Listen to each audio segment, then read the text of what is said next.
Hey Charlotte, I'm Dylan. I'm a government and politics as well as a writing tutor, and I'd be happy to answer this question or to give you kind of a starting point to answer this question. So I think what's really important here is the Constitution and Supreme Court decisions, right? So this last question is actually going to help you develop a frame for how you're going to answer, because the gist of this is, interest groups represent money in politics to a certain extent, right? Interest groups represent the people's influence, but they're usually that influence is usually governed by funding or membership, and that influence can sometimes be democratic, but it can sometimes be excessive. So the important way to the important things to think about tackling this question are first of all, what angle you're going to approach it from. And so that's where the Constitution and these Supreme Court decisions come into play, right? So with interest groups, what's going to be really important is the First Amendment, right? The right to freedom of speech.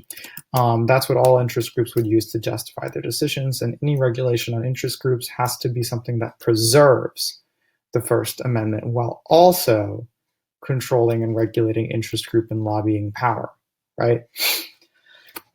An important relevant decision here is going to be Citizens United, right? Citizens United justified the use of money in politics in elections through the First Amendment. So this is going to be a strong argument against regulations, right? This being said, it's important to consider how regulations can support democracy, right? Regulations should be in line with the Constitution, and they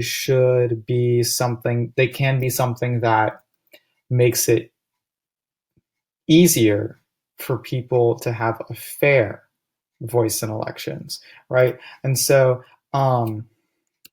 the federal communications regulation is important here, right? Because there is a precedent for regulating and controlling the media, so that everyone has a fair voice.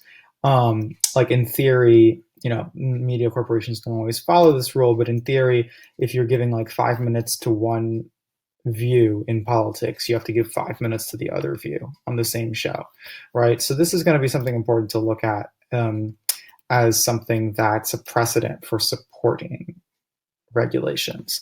And so once you find your angle, another good angle, depending on which you're looking at, might be the Second Amendment. If you're talking about the specific NRA, right? So once you have your angle, you have to look for an illustrative interest group. And so the NRA is actually a really good one here. So the NRA stands for the National Rifles Association. And it's a really good example because it has a large membership, but also a questionable membership. So it's unclear where their membership roster comes from and how they make their claims to membership. It has a lot of money and it has a lot of influence, right? It rates, so like as an example, it rates politicians, right? And that governs whether or not they'll be voted for by a specific constituency. Excuse me. So the important things to do is to make sure that your example fits well with your angle, right?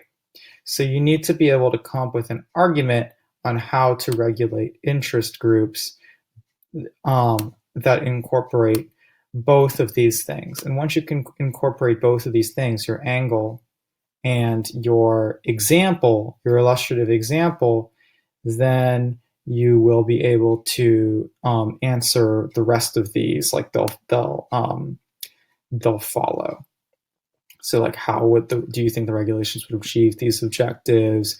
What would be the goals of these regulations? These will come out of understanding the correct angle and the correct example.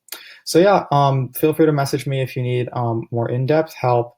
I'm Dylan Bourne, Dylan Borne, Social Studies Government Tutor.